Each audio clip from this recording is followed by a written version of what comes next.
In this video, I'll show you how to download Anydesk on an Apple laptop the safe and easy way. If you've been looking for a quick step-by-step guide for Mac, you're in the right place.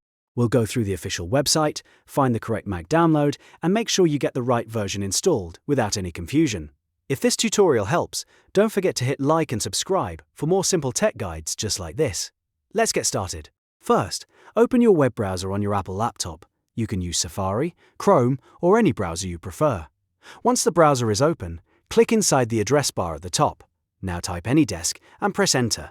This will bring up search results for the software. From the results, make sure you open the official Anydesk website. This is very important because you always want to download software from the official source to avoid fake files or unsafe versions. Look for the main Anydesk website in the search results and click it. Once the Anydesk website loads, look for the Download section. On the home page, click on Downloads so you can find the version made for your device. After that, scroll down until you see the Mac option. Since you are using an Apple laptop, this is the version you need. When you find the Mac download option, click Download Now. The file will begin downloading to your Mac.